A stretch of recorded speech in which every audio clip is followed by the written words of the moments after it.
Amazing. Well, hello everyone, and welcome to a live episode of the TFTuesday Podcast. My name is Zil. We're coming to you live from ShifterCon in its first iteration. Very happy to be here. And full disclosure, I'm the events director, so, gotta put that out there to make sure we're above board. Thinking just of kind of everything that's been going on. We had David Mattingly here as part of the guest of honor, and that was a really exciting interview to have earlier. And now we get to have an even more exciting conversation between me and my illustrious co-host, K-Libra. How you doing, K-Libra? Oh my God, you made me even more excited. The fact that you said even more exciting conversation than Mr. Mattingly. Which I am very pleased he got to take another one of my questions because, it's awesome. It's great to be able to talk to somebody like that.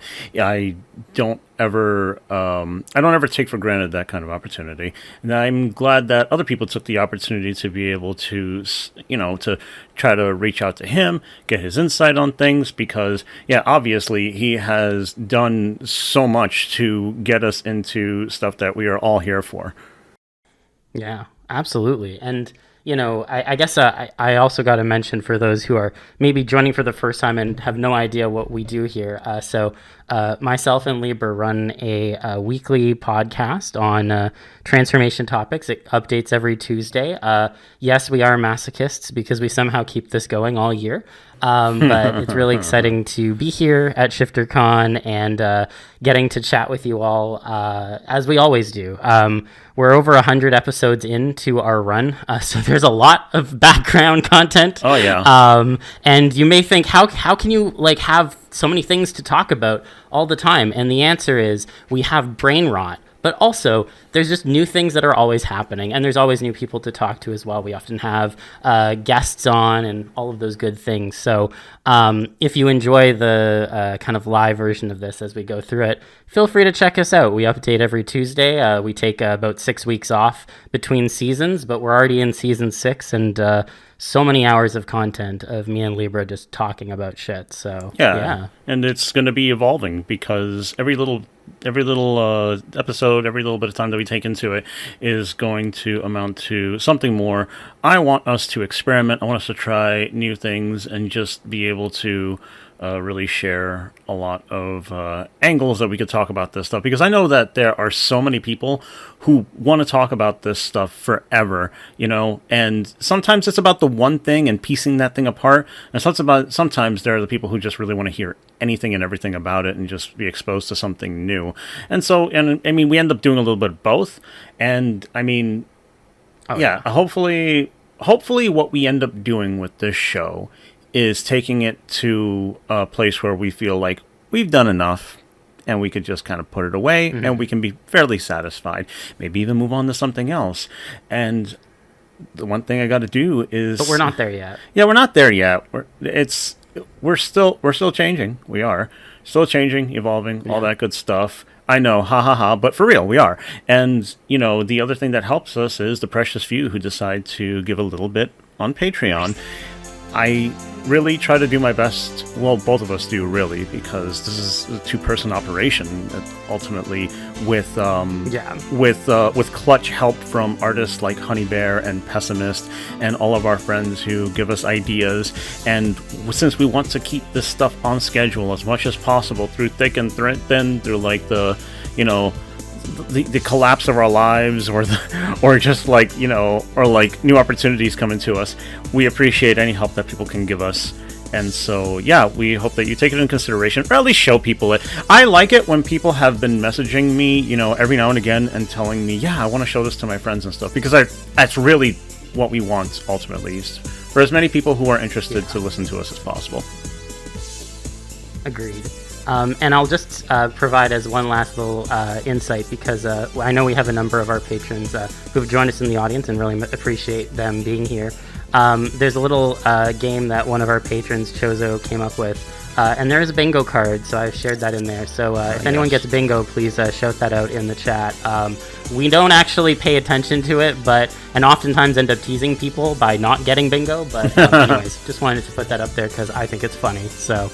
but we're here at ShifterCon, and I figure, should start off at the ground level. And one of the things that you would often think is an easy kind of question to answer, and yet we've somehow parsed over it over and over again over like over 115 episodes, is what is and isn't TF. And I think there's always something to explore there from that perspective. So Libra, how would you define the concept of transformation? Transformation is very simply change, but I feel like it's this perception of one thing becoming another in some kind of fundamental way that makes you, it raises a lot of questions. It can raise fears, concerns, open and close, like chapters of somebody's life, things like that.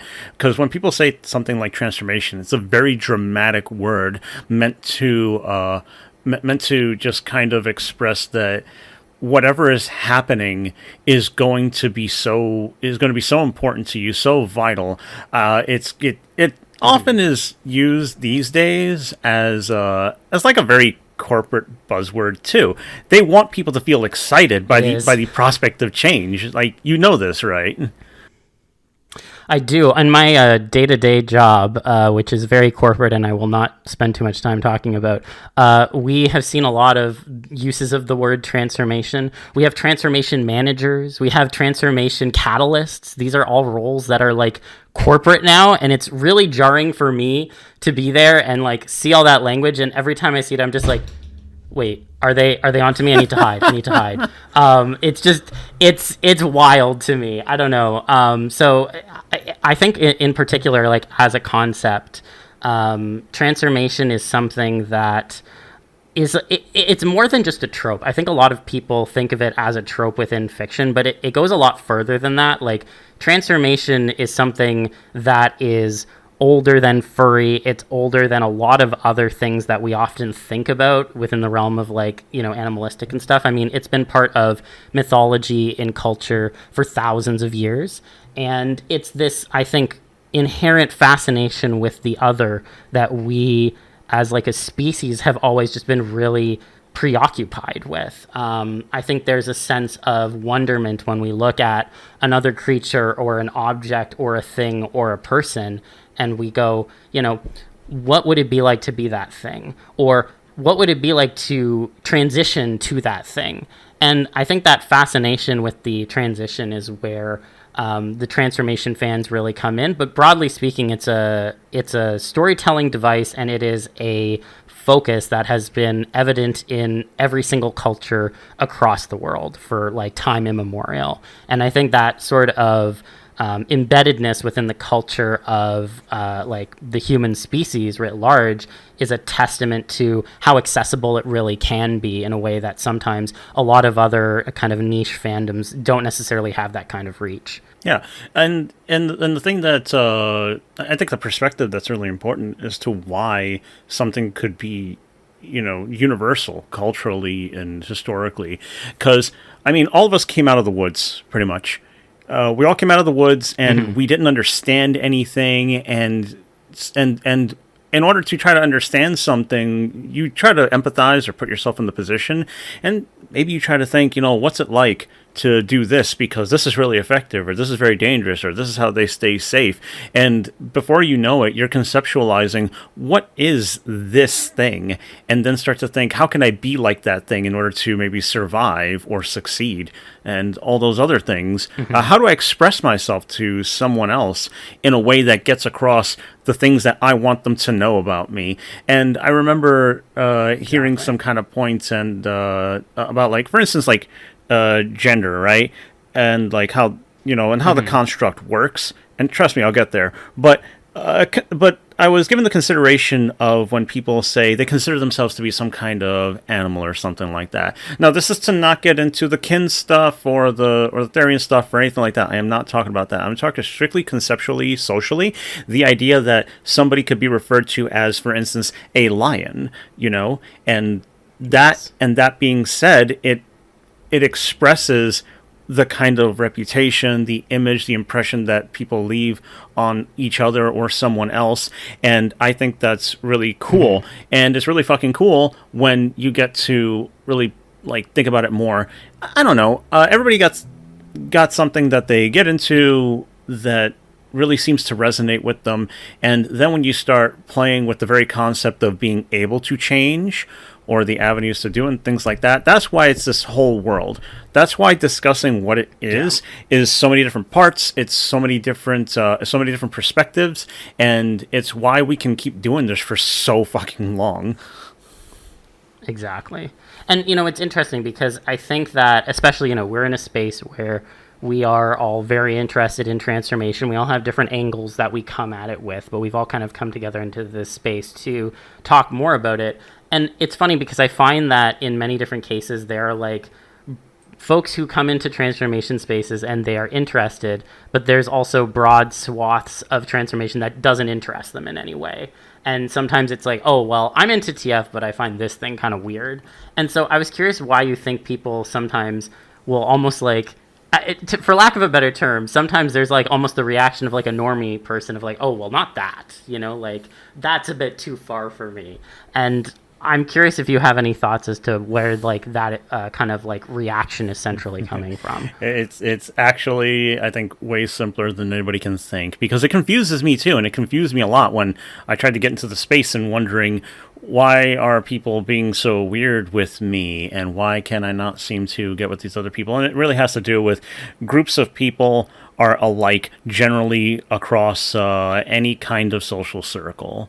And therefore, there will be norms and there will be taboos, no matter what. Mm-hmm. I understand that with furry, and because furry is a really huge part of this, but in general, when it comes to any sort of major interest, hobby, and there's a group that forms around it, there's going to be rules, there's going to be expectations, and that happens here too. I also understand that a lot of these groups in transformation and especially in furry, they want to carry the open-mindedness, they want to be able to be accepting and things like that. But I think it's a blind spot that people don't realize that there's always going to be something that they won't admit to having an ick factor to. And that's why I think it's really fucking weird. Because, I've had people who have commissioned me for work who would commission me for things that I'm clearly aware I'm not interested in, and I know why, and I don't really need to get weird with people about it, but when they get weird with me, I was always surprised. I don't know, because like this goes from this, oh my god, especially because a lot of people are very aware of the big kink side of this stuff. In this circle, there's just how do I want to put this? There is so much that's so personal that I think people end up kind of overlooking how they end up interacting or avoid interacting with things despite being open-minded. It's a group mentality thing. It happens to everybody. Even though I'm even though I'm pretty fucking hetero, I also don't I don't know. I don't understand when these communities who are more different to me and expose me to all other kinds of things and broaden my horizons when it comes to people and perceptions, when I see them being really weird with other kinds of groups of people where even I can sort of empathize, like, yeah, I kind of get it, I guess that's, like, why are you so weird about this?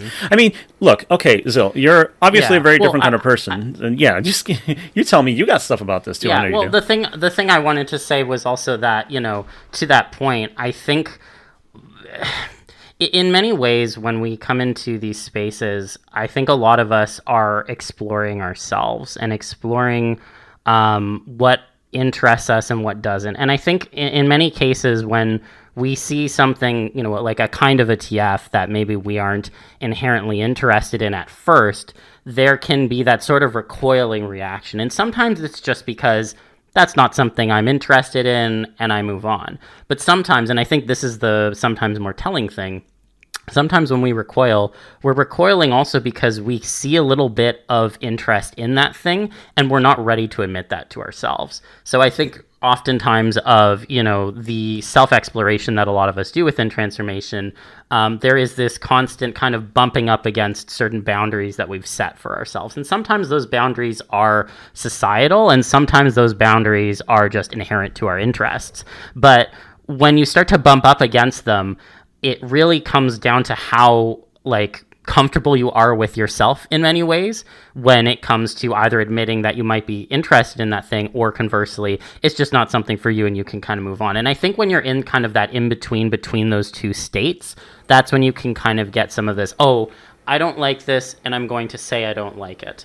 But I also think that this in large part boils down to online etiquette. And especially when it comes to transformation and the niches that we occupy online, we deal with a lot of shit from external sources, folks who, are like making fun of us, or will like put like pictures in like a cringe compilation or shit like that. And that doesn't happen as often now as it did back in like the aughts and the 2010s. But that was something that would happen a lot. And so when that sort of like mentality is then applied within the community, it can feel especially harmful. And again, like not everyone is going to be into everything. I'm a big fan of upside down TF. I think most people would be like, that's horrifying. And I'm like, cool, more for me. But there has to be a level of also understanding that we're all interested in this niche from different angles, and the acceptance, I think, is a really important thing that I want to reemphasize, because again, we all come at it from different angles and we're all thinking about different things. And the chat is mentioning merge TF. I will pass on that question. Yeah, see, look at that. It's a blind spot. I want to speculate It's a blind spot. I mean, why? Why not? There's like a huge intimacy. It's also so weird and it's visually fascinating, and you could like wrap all these concepts around. And you like CTF, but no, regular merging. Oh no, that's too fucking far. I listen. Hey, I my ick factor is going to be fucking loud right here. How about that? Yeah. Say that again. Say it again. Yeah, ick factor. The ick factor is coming out from me now. Why? Why you gotta be that way? Oh my god. Well, all I am saying is folks can enjoy it. It's just not for me, right? It should be listen, for you. I saw Color Out of Space and it changed my life, and for the worse. So you said that you wanted to be the one who would surprise people with what would come out next, and I would like you to surprise people one day with a nice merge. Okay, well, I wanted to speculate real broadly for a second on something, because, we've talked a little bit about transformation in general, what we think it means, but in terms of what its central pull is, how would you generally explain the appeal to someone who's not into TF? Because I think a common thing that comes out of a lot of conversations is, I'd like to be more open with my interest and talk about it with other people. And I know that both you and I have actually talked about transformation with folks who are not into it. So how do you generally explain the appeal to someone, and what has the reactions been? Okay. First thing for people to realize is whatever's going on in your head about it, whatever little thing you really enjoy, especially if it's a sex thing for you, do not lead with that.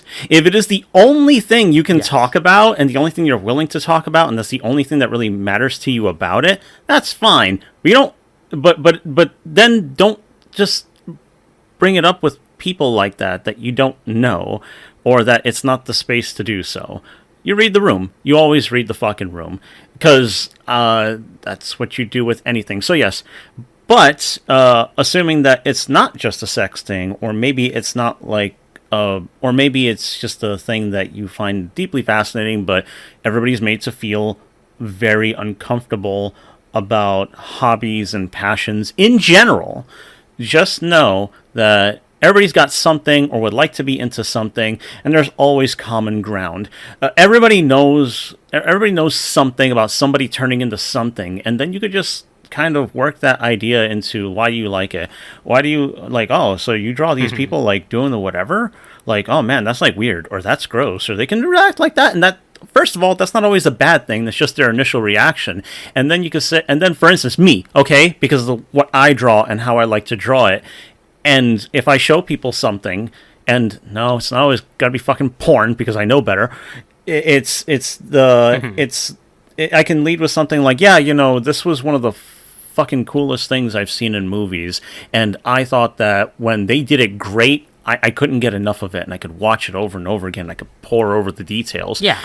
And I could go through things like The Fly over and over again, where I'm just like, wow, that's weird. So that's an interpretation of how that would happen, to turn somebody from like human to this thing that is like so far away from it, or just, oh wow, how interesting it is that somebody could become like, yeah, I know there's a lot of werewolf stuff, but they do that in a bunch of different ways too.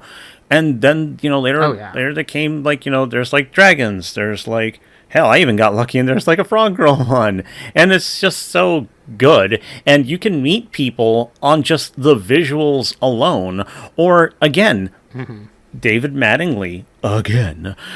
He says that it's relatable to people to want to explore something or really dive into something that they don't have. I want to be able to explore the deep sea, like a shark or something, or I want to be able to fly like a bird. Lots of people want to be able to fly like a bird. So, like, what if you could do those things? And what if you could express to somebody, I like being able to illustrate and express the experience of making it to that point, or making it so that people can kind of perceive themselves being able to do it. Because a thing that I also don't say enough is one of the reasons that I enjoy the art and medium so much and making my own stuff is that it makes it a little more real. It makes it a little more real, and I want to be able to experience that and have some others experience it. You can lead with that sort of thing. All this stuff, I think, is perfectly relatable, and it's just a few points, and you can extrapolate whatever you want from like what I'm saying. And I know that like it's weird when you have people that aren't your friends all the time, but you always push some limits and just find out and show people things. The most contemporary way of saying it is live without cringe, but honestly, just kind of being yourself is the older way that resonates with people like that. Like, if you be yourself, then people will be okay with it. Yeah, go ahead. Exactly. And I think, like, again, there's like different topics you can like introduce to kind of ease people into it if they don't have necessarily a lot of basis in it. And like, it doesn't necessarily always have to be something you're super into. Like, I wouldn't necessarily start off by being like, well, my friends call me Pool Toy Jesus because I spread the good word of Pool Toy TF. No, I'm going to start with something more basic, like werewolves. Werewolves are things that have existed in mythology for a long time. It's understandable. People can like at least conceptualize like, okay, so someone is interested in that as a concept, and then kind of go further from there. I really do think it's all about trying to, as you said before, like make it contextual and ease people into it first before you get into some of the things that would stretch the understanding, be it latex or otherwise. Yeah. You can learn. I think also one of the go ahead. Sorry. I'm excited about this. Well, the other thing I was going to say was that, I think that when it comes to having the ability to talk about it with other people, we also have to have a certain level of comfort with ourselves. And, one of the things that I really hope that people can take away from this convention broadly, but also like as an ongoing project for themselves, is the idea of making peace with your interests and allowing yourself the grace to actually indulge in that and express it outside of just like very closed spaces. And obviously this is not something that everyone can do, but I think about, particularly for me as someone who is very much into the idea of being a shapeshifter and such, I mean, I own like 16 different prosthetic tails, because tails are a big thing for me, and I will wear them out and about going around the city in general. And again, I live in a very cosmopolitan city that's very progressive, so this is, your mileage may vary, but I've never had any issues with that. And so I often think about, like, the more that I've embodied what I like to see externally, the more comfortable I became, and the easier it became as well to talk about this with other people. And you kind of touched on this earlier too, but I want to mention it as well. Like, if someone cares about you, like, genuinely as a person, there's going to be a level of grace and understanding that they will extend to you if you decide to open up about this, because they care about you as a person. So if this is something that is important to you, it will become easier for them to start to wrap their heads around. I had an ex who I was with for a very long time, who I opened up to about, being into transformation and doing like photo manipulation. and they took it really well, and also like were very like interested to ask questions. It was like, okay, so you said you're into transformation, so like what is the point where like it stops being of interest to you? Or alternatively, like, you know, are there like scenarios or stuff? Like they asked me, not knowing what it was, like, what TF triggers are you into, basically? And it wasn't like said that way, but it was like, oh, like when the change starts, is there like specific things you like integrated? And that's the kind of like insightful questions you can really get from people who care about you and know you well, and also are like thoughtful about it. So oftentimes I find that when it comes to opening up about being into transformation, it's really just a question of, one, your comfort with yourself, and two, your relationship to the other person you're going to talk to about. Because if you have a genuine relationship with them, they will be understanding to some degree. And I genuinely do believe that. Absolutely. I have said several times already that I've gotten people to at least dip their toes into the concept and start making their own stuff, or they're into it already but then they're spurred to try more. And remember when I said about like, you know, the group think and group dynamics and how people get kind of insular and stuff like that. And in the worst case scenarios, what I like to call social incest, or being socially incestuous. Yeah, socially incestuous. Yeah. Yes, when you can try to avoid that by actually being kind of inviting, and also when Zil mentioned how you can just sort of extend to people on common things that people can sort of tune into. This is general advice, and I think it works for any kind of hobby that other people may not understand. So this is general advice for people who may feel like it's difficult to speak to somebody about stuff you love. Speak in general terms. Do not go into the terminology. And I'll give you a quick example. I recently got Zil at least slightly interested in pro wrestling. Zil, answer. Yes. You've never been into wrestling? No, I'd never thought about it before. Exactly. So it just came up that Zil had a D&D session. Somebody mentioned like this lady wrestler, and Zil said like, this chick looks fucking awesome. And I said, this chick reminds me of this chick from like the fucking 80s. And Zil was like, oh shit, that's really fucking cool. And then I got into like the look and the way they carry themselves and the attitude. And then I got into what makes wrestling for me. And if I would have said, yeah, I liked it when in 1997 King of the Ring, Stone Cold had his match with Jake the Snake, and he finally broke his big promo that actually launched his career. And after that, he was just a high card guy, and all of his matches were just like 5 stars. How the fuck are you supposed to relate to any of that? You smile and nod, and you're like, I'm glad you like it so much. That doesn't work. Yeah. So it doesn't. But you actually like showed me like the Montreal Screwjob match and like some other stuff, and I was like, oh, damn, there's drama, there's intrigue, you know? Like, asked. That's the other thing. Sometimes you wait for people to just ask, like, can I see this thing? Can I see a version of this thing that you like? And there you have a spark. You have something to work with. Sometimes it's okay to just be like, here, would you mind if I show you something? You know, but like, yeah, that's just like general advice, and it works for the TF stuff too. I fucking guarantee you.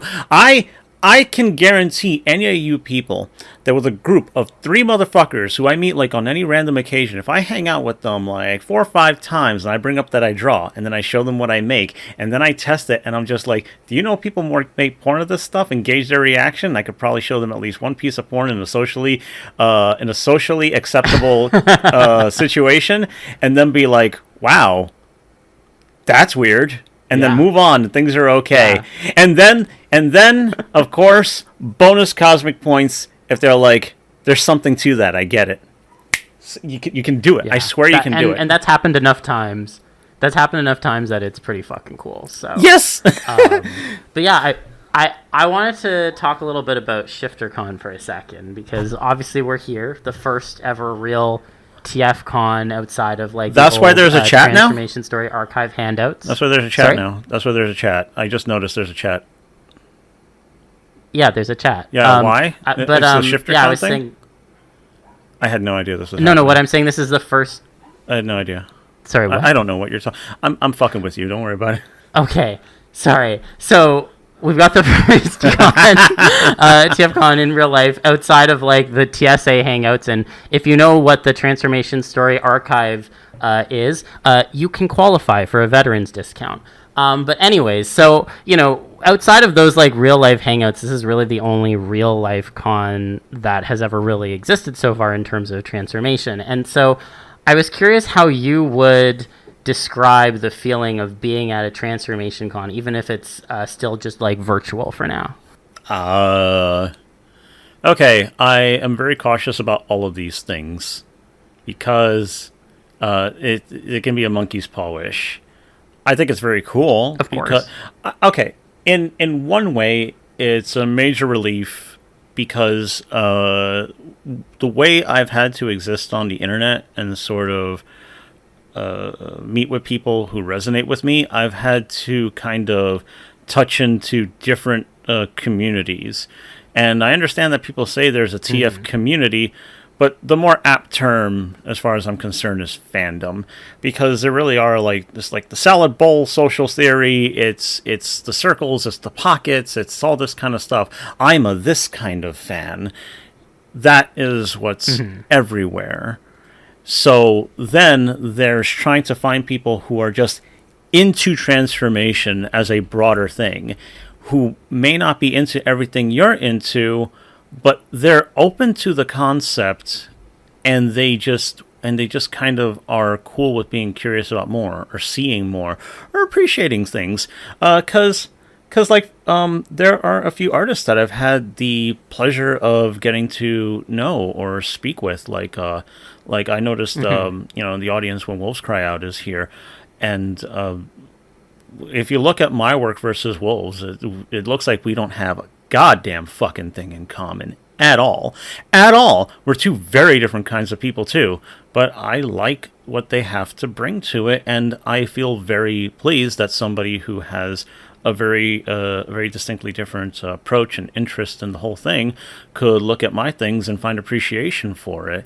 And there I find like there could be a sense of community there when people actually open themselves up to things. So the idea of ShifterCon is really good because then it can kind of coalesce that entire concept, rather than like having TF meets at like a furry convention every time where you're just kind of like pulling from different little pockets where people are just like, oh, they're on the fringe, I'm on this, on that. There's people who are like, oh, this particular thing, this is the general vibe, this is this is the thing, I don't have to be dressed up in a certain way, I don't have to identify as like I don't have to identify in a certain way. I can just come with this interest or this desire or any mix of those things, or the sheer curiosity, and understand what that curiosity is going to be directed to or be led to. And that's one of the really good things about something like ShifterCon, because now we finally would get that, and it also is and it also is open door, because consider this, as effective as a furry con could be at bringing TFNs together, it is a furry convention. If you are not a furry and are not interested, are not open to it, and if you don't like it, but maybe you otherwise would have, gone if there was a TF like little element to it to maybe sort of kind of find, then maybe you won't want to go to that. It's a barrier to entry. But if something like this gets to exist and flourish and deliver its message just right, then you finally can open it up to people, and this kind of thing can grow and continue to change. That's how I feel about it. Yeah. You got feelings about this because you decided to put yourself into this and actually help make it happen, like fucking big time. Yeah, no, of course. I mean, obviously, when Bash kind of approached me about it, I was really excited about the idea and really wanted to help out. And I mean, we've done a lot of work since that initial conversation to make this a reality. I mean, I very much agree with what you said and believe in the accessibility of it and allowing folks to have a space that's fully about this topic. Because especially like when I've gone to physical conventions, because I've done this a number of times where in particular I've gone to FWA, MFF, Anthrocon and Vernal Equinox locally here in Toronto.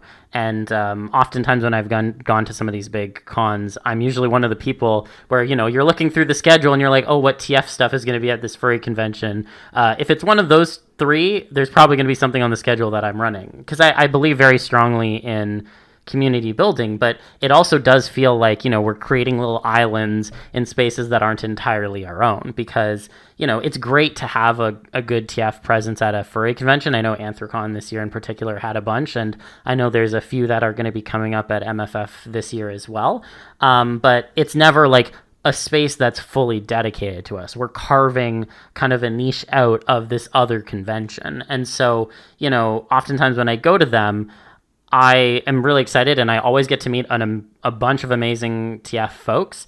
But there's always that also feeling of like, this is great, it could be better. And so I think the idea of like ShifterCon in particular is that we could do something better that is focused specifically on what we're really looking for.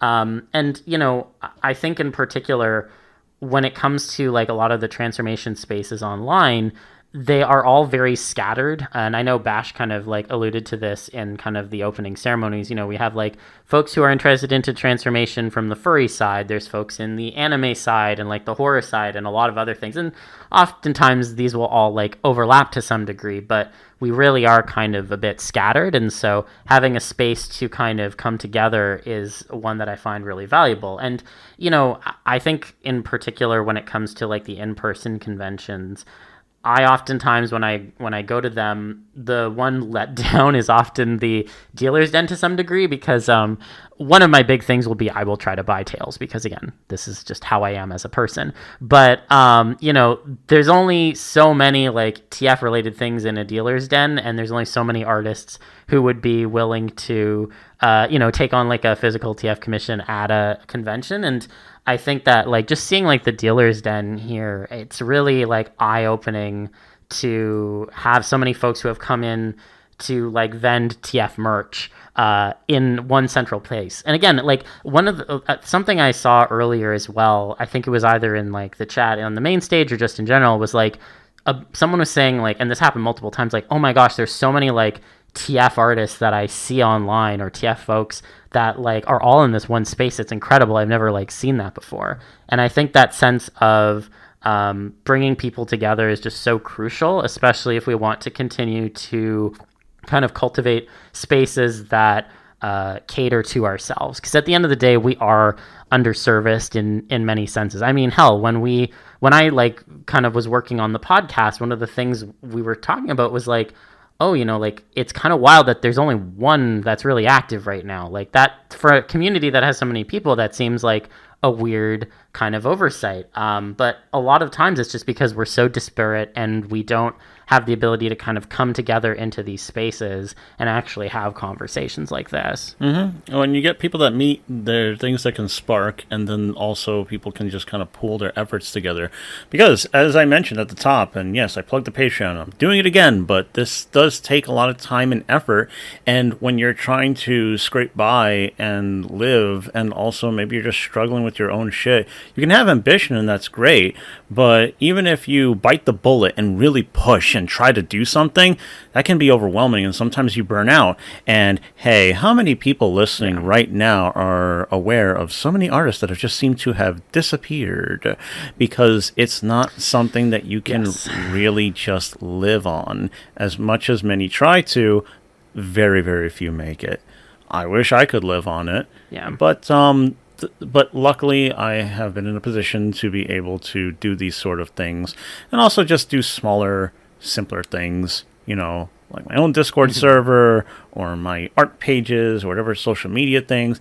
Yeah, it's nice to kind of do those things because I understand that I wanted to add things to like the pool of not just content, but just like perception and ideas. And I like being able to communicate with people, especially when it comes to creative things. And by the way, calling back to the merch thing and how little there is of it, because it's a furry con, so you're going to find furry things. I am not a furry, but you know what? I do go to these things. I found this sticker, and I don't know if you could read it because of the camera quality, but it says, "Feel my leg, I just shifted." I bought all of them, and I just found them. I just found them at one of these tables, and I started handing it out to all my friends and a few people that I got to see at the convention. And every one of them was like, "Where the fuck did you find this?" And it's like, I was looking for things, and I found them. And it's really easy to miss. It's really easy to miss, and since my brain is just not really interested, it was easier to highlight. By the way, just take a good look at this sticker. I don't know if you want to screenshot it or something. If anybody recognizes which artist this was from, because I forgot to take a card, I forgot to take a picture of the social media. I would love to find their stuff again. Yeah. So people who may know somebody who knows somebody who knows somebody, just figure this out for me. It would be greatly appreciated, especially so I can get more for people who I didn't get to hand these out to. They're lovely. They're also very pretty. They got like the shimmery holographic effect. Yes, I think that a convention for this sort of thing is absolutely good. I mean, we have monster and horror cons, and I don't know why this shouldn't get something. Exactly. Well, and also, like, I think the closest thing a lot of us have, like, felt we came to a TF convention, or like, like having a bunch of TF people in a dedicated space, is probably on like VR spaces. And like, I think that's, a good analogy to when many people have actually had like direct interaction. So I was curious to ask, like, in your opinion, how has that compared? Because I know obviously you've been to physical conventions, but you've also had a chance to kind of meet TF people in VR too. TF people in VR is very cool because the expression becomes almost literal. So it's fun to inhabit an entirely different body. When you look at yourself, you see something else, but you feel like that's you, or that could be you. Because, okay, nobody... Well, it's not very often you'll get to have the very custom-made thing that is exactly you, that is either something that you need to have a skill set for, the money for, sometimes both. So it's difficult, but it opens things up, and it's very cool to be able to do that and really just enjoy it on a completely different level. When I went to the VR stuff, I liked knowing that I was able to kind of play around with things in a way that was easier in some ways. See, if I want to draw or paint something, maybe I'm not in the mood. Maybe I'm feeling like shit for a long time. Maybe I just don't have the idea. But if you could look at an avatar and say, that's cool, I'd be that for today. And then that's a little bit of you in a different way. And you've just changed into it, and you get to be that way in front of people. And I don't know, maybe it kind of influences the way you want to act, and that's fun. Oh man, absolutely. And then of course, clothed cognition, baby. Yeah, and also it's fun if you're in a really good VR space that allows for fun shit to happen. Like Zil was there for this, but I had in Resonite, I have a Dragon Slayer that works. A Dragon Slayer is Guts' sword. I will give you, since people are actually watching. Berserk here, look, mentioned. one of 14. Okay, because I got all of Myota's work. There you go. Yes. So, yeah, I have a Dragon Slayer that works, and when you swing it at people, and you can pretty much send them into another planet, and it's fucking awesome. And I like being able to be like a creature, and I like to be able to assert force like that when I feel like somebody needs to be dealt some sort of discipline or some shit like that. And it's something that I think about. I'm just like, stop being shit. Stop it. Fucking stop it. It's also funny because they just get really confused. They never see it coming, and then I'm like, what? I didn't do shit. Yeah. That's a tangent. Well, yeah, but I guess yeah. Go ahead. No, I think that like the abilities to change your forms in VR, and like especially in some of the different platforms that have like more TF things integrated into it. I mean, again, I'll harp on Resonite a little bit because there's so many different cool transformation models and mods and things that you can do within the platform that really have been like jerry-rigged by the user base itself to allow you to do those things. I mean, there are like avatars that you can literally watch your snow move forward in front of your eyes in real time. Like, come on, guys, like how much closer can we get, right? Yeah. And like there's stuff of that ilk in VR chat too, to be clear. But like I've always found like in Resonate in particular, there's like that ability to do so many of those different things that for like my little TF lizard brain, like it just lights up like a fucking Christmas tree. Oh, yes. And you know, I think the ability of that, like the effort that people have put into making those things a reality across those different platforms is so incredible. And that idea of, you know, you can embody something else for a time and switch it up on the fly whenever you want. I mean, I often think in particular from the lens of dysphoria because, you know, as someone who's non-binary, like dealing with like gender as a whole has always been like a bit of a challenge. And like you combine that with like a shapeshifter vibe and it's like, well, fuck, you know? So being able to then like enter different avatars like at the snap of a finger and also like even see like those changes happen in front of your eyes. I mean, fuck, like what better thing is there, right? So I don't know. I think about that a lot when it comes to VR and obviously there are barriers in terms of like getting a headset and all that shit, but you know, there's so many cool things that are there that are just waiting for people to discover. Yeah, and just to make, if you feel like putting in the effort, you will get results. Eventually you will, especially if you have people that you know can match your resonance and actually lend themselves to your idea, to your passion, to your cause, to your fucking horny vibes. Yeah. Oh, absolutely. We have Katena in chat, who is a renowned mistress of transformation magic and had made it more and more real through Resonite. She is very well versed in it, has made a lot of connections and made a lot of things happen of her own. So anybody who's paying attention to her posts in the chat, do so. And also follow her on her stuff because she actually has a lot of really interesting things. She's sparked other people into trying new things and questioning, you know, what kind of avatars could work, which expand expression that even if you are not, even if you're not into transformation, suddenly you think, you know what, that would be cool. I'd like to do that. And also, one more thing, because you discuss dysphoria and inhabiting another body and things like that, and that's fun. So I'm going to speak to the other side of the crowd, and I think there's a vanishingly small amount in here. Okay, I'll be very very blunt with all of you. I want to fuck monsters, and it's very awesome to be able to be a human me, or at least understand that I am human, and look at some very fuckable monsters, or watch the transformation like happen in front of me, and it pleases me. It's a fantasy that gets fulfilled just a little bit with something like VR. So maybe you don't want to be the animal, maybe you don't want to be the monster, maybe you don't feel like you need to change your body, maybe you're not feeling dysphoric. But look, everybody, I am here. I am like you, the minority, the unseen. I'm here. I'm that guy.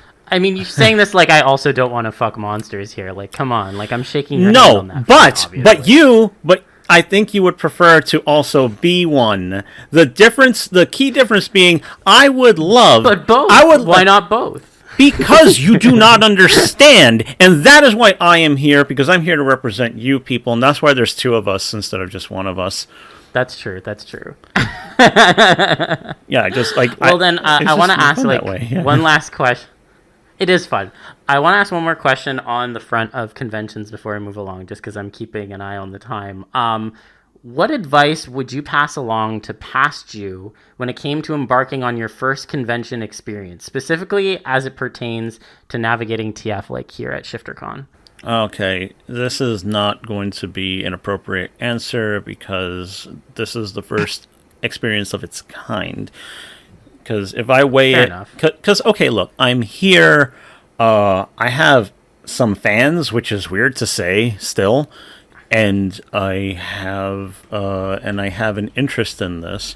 My first convention experience that had to do with anything that wasn't just nerd shit like Comic-Con or Fan Expo, going to a furry convention meant that I was very much out of my elements. And even though there were transformation, like little things to find, I wasn't dressing up, I wasn't presenting in any sort of different way, and I just, I felt like I had nothing to offer and very little to look for.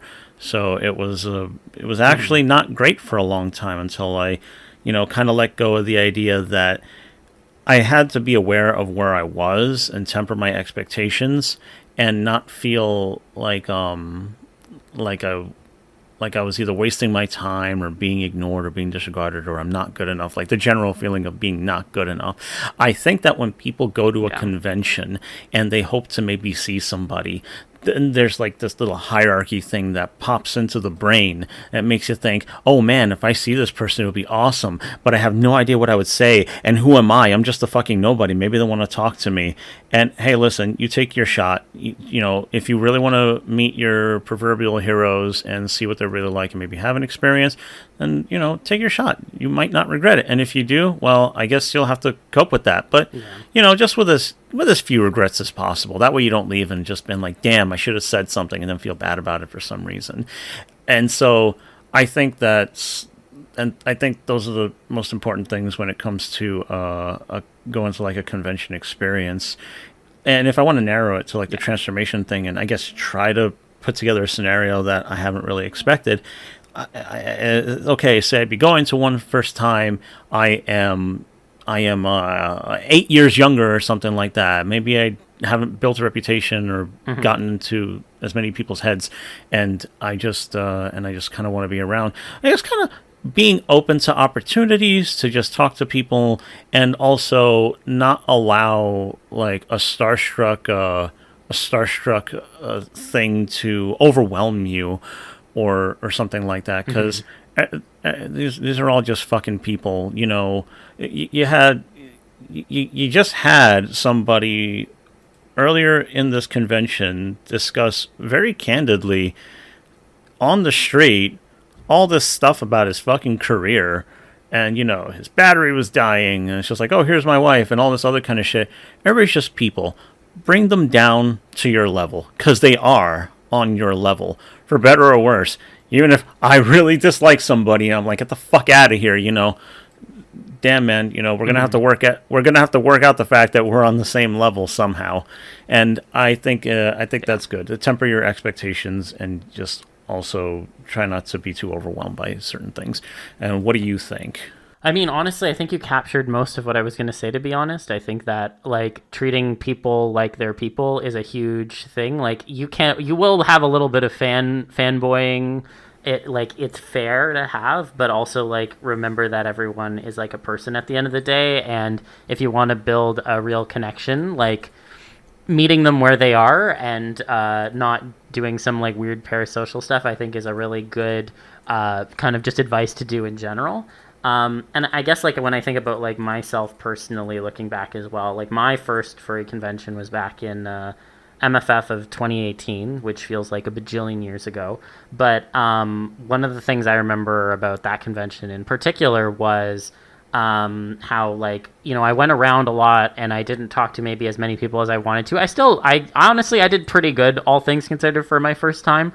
But I think in particular, I was very shrewd in terms of getting things that maybe would have been nice to get in, like, the dealer's den and such. And, like, I don't know, there was this pair of, like, snap paws that I never got, and I've never seen them again, and I kick myself all the time. So I would go back in time and be like, you dumb idiot, go buy the snap paws. Who gives a fuck? That's, like, my one regret from my first convention. Everything else went great. But I think so much of in real life kind of conventions becomes like a head game where you're thinking about, like, how other people are going to perceive you and how do you present yourself, and you can get really wrapped up in a lot of anxiety, which again is completely understandable, but you owe it to yourself as well to, like, take a deep breath and just do your best. And I am positive that those experiences will continue to be good. And again, like, we're talking at a convention here where obviously everyone's starting on the same ground level from a transformation perspective. Yep. So all the more reason to jump into voice chats and talk with people and go to the meetups and all those things. I genuinely think that we regret the most the things that we didn't do, not the things that did happen. Absolutely. And so if there is anything that you gotta regret, it's that. So yeah. Exactly. But yeah. Just one last thing. It's very short. If you can't stop thinking about it the entire time, then start also thinking if you'd regret either leaving without it or not doing it, and let that really influence your decision. Anyway, yeah, we have more shit to talk about, or at least more things to get to, I think. But yeah, well, I mean, I wanted to mention that, we are extremely close to Halloween, which is, of course, the best time of the year. No one will ever convince me otherwise. It is gay Christmas. So let's talk about spooky shit. When it comes to TF, there's often a lot of transformations that crop up within horror media. And so I was curious to know what was the first horror-based TF that you were exposed to. I don't know what it is. I have talked about this before. I don't know what fucking movie that was. I'm pretty sure it was a horror movie. I'm pretty sure it was some kind of horror movie. I don't know what it was. I fucking wish. But, being aware and forming memories, I think I'd have to say it was The Fly. The Fly was the first very clearly horror thing that I was exposed to, and I knew I was supposed to be terrified of it. But again, I just leaned into it, and I was like, wow. Okay, let me put this into perspective. All right, here I'll get closer to I assume most of the people and how they may feel about themselves. Here's how fucked up my brain is. Yeah.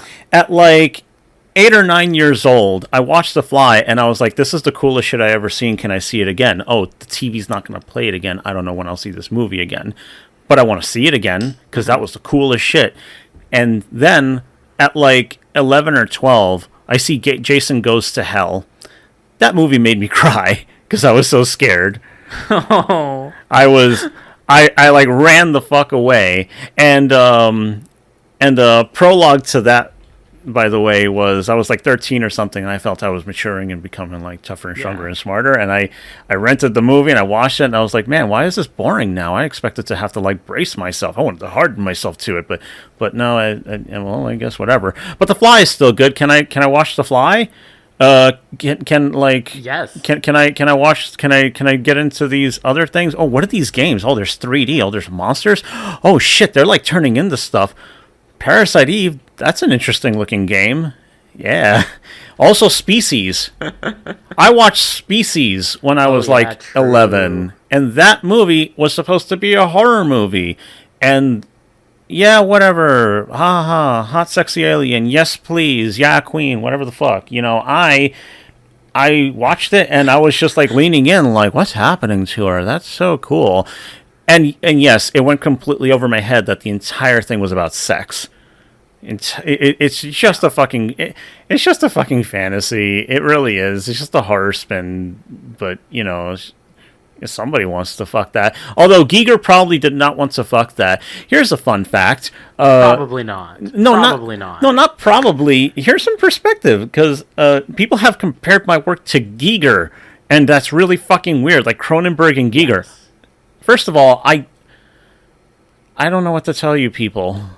Please actually pay attention to their stuff to actually understand. Second, I would be a little closer to Giger, but I'm not that abstract. And the reason I'm even getting into it is because the stuff that he made, the xenomorphs, the art, all the horror stuff, and all the twisted perversions of sexuality and expressions of that, that's all trauma shit. That's all venting trauma shit. That's his worst fucking nightmares that a lot of other people, myself included, found some attraction in.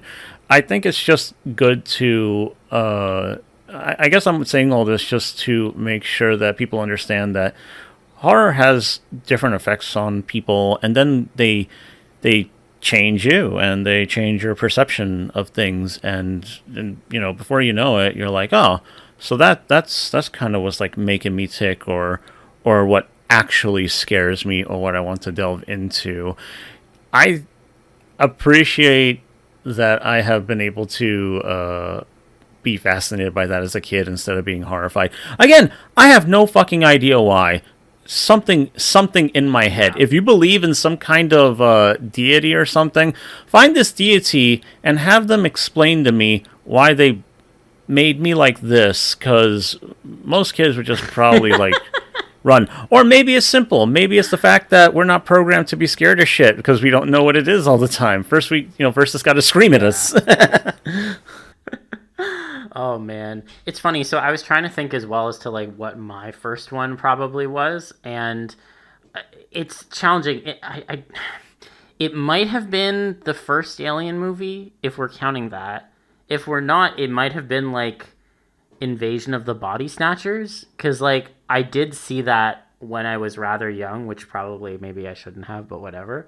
But the Alien one stands out in my mind because it was something that I was like genuinely horrified by as a child. It was like I had nightmares over like the fucking alien for like a number of times. And now I've progressed to the point where I'm like, yes, I would like to have a xenomorph TF, please and thank you, transformation artist. So, I think that one just really stood out to me because of like the character design in particular. I mean, like the really long head and the tail. I mean, I could go on forever. It's not important, but that like the emergence of things from the body and all that shit like was really cool for me and also terrifying as a child. But I think that probably would have been the first one, and then I don't know. There's been like so many other like really interesting ones since then. I mean, obviously The Thing, a classic. I do love The Thing, and there's like cool shit from like the Hellraiser franchise, and like so many other ones, especially from like the 80s and 90s. Obviously, The Fly, as you mentioned, and honestly, most of the stuff that Cronenberg makes is like on that axis, which is always great. But one of the things I've also found is that like, in my opinion, a lot of the horror back in like the 80s and the 90s was very focused on like more like gruesome practical effects based changes. And so I was curious, besides American Werewolf in London, because that's obviously the one that comes up a lot, are there any like pieces of media that stood out to you as being more of like an empowering or like subverting expectations kind of transformation within the niche of like a horror movie? Oh man, that's actually kind of tough. I think it was kind of difficult to find empowerment, because you could consider a lot of the horror elements that we brushed on to be a form of empowerment. The thing about them is in those framings is that yes, they become empowered, but at what cost? So finding like Right. the positive spin on it was very difficult. If you found a benign beast or a monster, they were that to begin with, almost like every single time, Or maybe there was a story where somebody had become a beast, but then you find in maybe some tragic climax that they were in there all along, and they used their last bit of humanity, the last sense of self, to avert disaster or do something that they would have regretted doing anyway. And so empowerment is like, okay, actually, there was a lot of media that involved empowerment, but it didn't really come across as the way I wanted it to. I want to see people like drastically and dramatically turning into weird creatures and stuff like that. And that specific thing wasn't really happening. When you were given, that's why it came out in horror a lot. And that's why I like to say that the subversion stuff kind of came later. And I also just kind of have a hard time thinking of what makes you really powerful. But you know what? You can find it in games. Actually, now that I think about it, You can find it in games, actually. tons of games make it so that you becoming a monster of some kind is something that you want. Become the beast, become the monster, change into this form so you can make it through this obstacle or fit into this space or fly to this location. Games had a ton of that. I think now that I had a little epiphany here. Well, Everybody's Beast, welcome. obviously. Not just Altered Beast, but little things like Monster Party and stuff like that. You can even think like Kid Chameleon if you wanted to stretch it a bit, and you could like and yeah, there was even like a more obscure like Japanese platformers, which I was exposed to. But I'm thinking of all the young people who got to play those when they came out in Japan on the fucking Super Nintendo. I forgot the name of it because it's a purely Japanese title, but it has to do with a very dramatic setting, and like a demon invasion kills this guy's wife and child or kidnaps them or something like that, and you're gonna get revenge. And you're a guy platforming with a gun, but you tap into these like demonic powers, and you transform into different things along the way to try and get your revenge, to try to get justice and all this kind of stuff. And there's empowerment to be found there. I think that the earlier media where you could find empowerment with transformation, it would have to be video games, and there's just like a huge spread. And I apologize that I'm not able to think of very particular ones from like childhood, but yeah, you know, aside from like Altered Beast, I know that later on there was stuff like Primal on PlayStation 2, and there was also Bloody Roar. Bloody Roar is a great example. That came out on PlayStation 1. Bloody Roar is a good one. Yeah, you absolutely wanted to build meter to become the monster to have access to your super, you know, and just like and unlock other moves and shit like that. Yeah, and then that kind of thing started to bleed into media more because, of course, people grow up and they have their own ideas and they think, I like this, but what if that also? Exactly. Well, yeah, I think like as time has gone on, there's been like media has taken like a lot of different slants on transformation and like horror-based transformation in particular. And, you know, like there's definitely been more of an emphasis on like transformation being something that's either more attractive or sympathetic to viewers. And like that subversion of making it empowering comes up more and more. So I'm curious, like, you kind of alluded to it with like, you know, people growing up and it's like, oh, this was a topic they were fascinated with and now they want to kind of make it the way they want to see it. Are there any like specific examples that come to your mind in terms of like some of these more horror-based empowering transformations from recent kind of like media, be it games or TV shows or films or what have you? No, what's recent in this? Like, what kind of window you want me to try to pluck from? I think anything after 2000. Anything after 2000 would count. Shit. Because if I think that anything that is at 2000 or later is not recent, I might crumble into dust. So that's why I'm picking that arbitrary year. I hate bringing up Parasite Eve. I'm not going to because that was 1997. Was it 7? I think it was 1997. I'm trying to remember what it said on the fucking ornament in Rockefeller Center.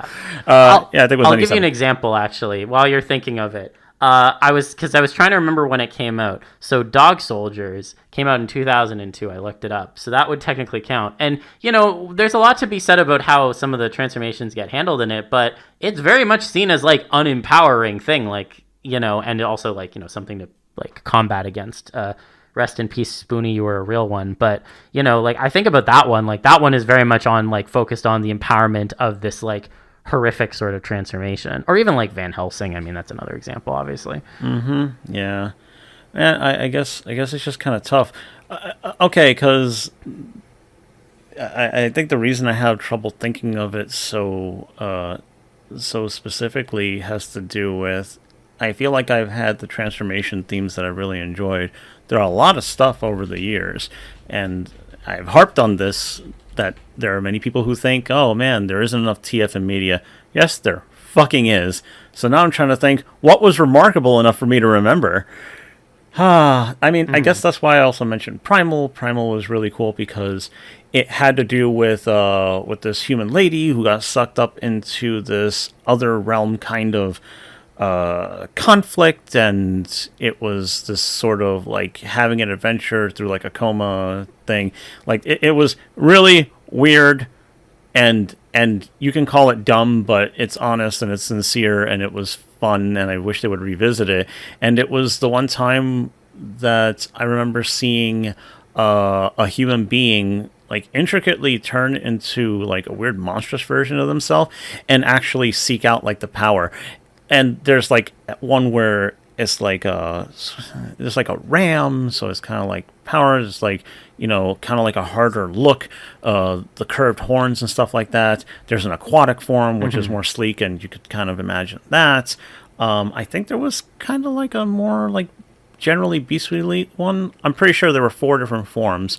I do know that one of them is simply a wraith, and although it doesn't make her look like utterly grotesque, it's not meant to be pretty. Yeah. And that's just one of the empowering things. And it's like, oh man, now you're that. Well, it's going to get you through the situation. And, you know, it's also cool that you can do that. You get the powers from it. Yeah. I think I feel kind of bad that I can't hone in on something. But watch, I'll probably think of something later, and then you'll be like, oh, we already talked about that. Yeah, because I mean, I'm trying to think specifically of like empowering ones within like horror movies, and obviously that does like narrow it down a bit. I mean, one actually I will mention because it does often get like grouped into horror for whatever reason. So when I think about like District 9 as a movie, I mean, that is like a quintessential TF movie in my opinion. Like the arc of the main character is you're undergoing this transformation into an alien, and there's a lot of shit that like kind of impedes him along the way because of the transformation, which again, we all love, but also he gains a lot of powers and a different perspective on life and all this stuff. And by the end of it, like you can argue not only has he undergone a character like development transformation for the better, he's an objectively better person by the end, but he has also like gained a lot of different like abilities now that he is the prawn, so to speak, too. So that one always comes to mind because like again the TF itself is like fairly gruesome in terms of like how it's portrayed, and like they do place a lot of focus on like the kind of like gory elements of some of the changes. But I don't know, that one definitely stands out in my mind as being like something that's pretty empowering from a horror perspective. Okay, I'm so glad that I at least pulled up my Steam list. Beacon. Beacon is Oh yeah, Beacon's a great one. Yeah. an indie roguelike. Okay? The description says that you crash land on a planet and you try to find a way out. Fine. The twist being the you that comes out of the pod, the main character, is already a clone. So there's just clones of this character that are constantly getting generated and already understand that they have crash landed, but they're always starting from that one point in their memory. And as you progress, you find journals and you find entries of the versions of the other clones that got farther and farther. So the clone that gets farther understands more of what the fuck is going on and what to expect. Where is the horror transformation element? You fight, you gain DNA. When you die, you are given the choice to use the DNA on yourself to give yourself an edge to try to get out of the planet. But when you do that, mutations occur, and they're not supposed to happen, but, it's the game and they're supposed to happen. So they do give you actual advantages, disadvantages. They give you stat changes. They change the way you play sometimes too. And because this game happens to be a fucking gem, they describe it. They describe the feelings of changes. In so much detail. Yes. Nearly every single kind of change describes the sensation, what it's looking like, and even sometimes what it does to your perception and your mind and all that kind of stuff, which can give you some kind of like existential dread. And the game isn't too serious. It's not too bleak. It's got like a touch of like humor and self-awareness, just a touch, enough to keep you from feeling like it's pretentious. But it's fun. It's fun as fuck. As far as roguelikes go, I'm speaking for myself purely. I don't think it's very hard, so you can try it. But they also do a thing where you could... I don't know if it's because I played it on itch and I had the save file that carried over onto Steam, but I can just read through every single mutation and read every single description. They wrote so much for it, and some of these things... so much transformation content for that game, y'all. Yeah, oh my fucking god, dude. And then it's not just mutations of like physical, they're like machine parts, and they describe how that works, and your arms, your legs, your torso, your head. There are some freaky fucking descriptions when the head is turned into like a machine of some kind, and what it does to the character's perception that makes me think, oh my god, I don't want that ever. And yeah, it raises a lot of questions. But all that to say, if you want an experience that involves like both a mix of horror and empowerment, I think Beacon is fucking awesome. And I don't think it will be winning Game of the Year, but I think it should be something that a lot more people are aware of and try. If you're a fucking fan of transformation and you like video games, or maybe you want to try the video game anyway, just fucking play it. Try it. It's good. That's your content. That is your shit right there. That is the process. That is the post. That is the pre. That is the setting. Fucking try it. Look into it. It's Ask everything. me about it. Well, so there's one other thing I want to touch on from like a horror perspective that I think we haven't really gone into yet. And I think this kind of crystallizes how a lot of folks think about transformation in this space as well. You know, like oftentimes when we talk about the allure of transformation, it's the idea of like stripping away humanity. That's the thing that people have been drawn to and want the most. And like, you know, having that like shattering of the illusion of capitalism and, you know, its hold over people and not having to deal with like a 9 to 5 and having freedom from that or whatever other situations that people can feel like they are trapped within in life. And so when I think about that in the context of horror media, do you think like horror content is kind of leaning on this shattering as a way to almost ingratiate what may end up being a villain to the audience, or do you think it's instead like a theme that creators are just finding they just enjoy more now? It's hard to say what the intent is overall. I don't know if there's an overall intent, as we have discussed in an infamous episode of ours, that transformation we do agree that it is a very good way of just kind of cutting to the point to make people understand what something is by having someone become something in a much more literal sense, or sometimes just the thing, and creating a simile. So I feel like as a consequence of the world, it's going to express itself that way a lot. If you have the mind that the world is breaking you apart, and you could track that back to capitalist existence or living, then yeah, I think that a lot of people end up doing that, at least kind of unconsciously. And I mean, because when people want to get away from the daily grind, what's the grind look like? What does that mean? What does that mean for you? And then you start asking other questions. What's life for you like? And what life for you like will depend on where you are, when you are. If you want to ask the question of if they're kind of poking at things like capitalism, yeah, I bet, because capitalism has led to a lot of heinous social consequences, and yeah, people probably kind of tuning out, but try to fucking stay with me, okay? I'm talking about people turning into monsters, and sometimes it's horny, okay? It's a good fucking break to be able to get from that. I think that's why monster fuckers are on the rise too. Wouldn't it be nice to not deal with people who are deep down inside probably trash or terrifying or gonna con you into the long game or something like that? Wouldn't it be better if you would just fuck something with lots of teeth or lots of eyes, doesn't even share your shape? At least it's honest. What does it have to hide? It could probably tear you apart. Wait, it's not tearing you apart? It's bothering to talk to you and speak to you? Well, doesn't that seem nice? Don't you wish you could get that out of people? You know? And you can.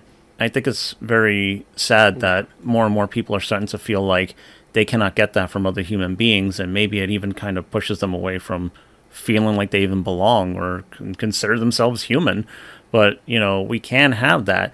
However, that is why the expression exists, because it's a dissatisfaction, it's an anger, it's a pain.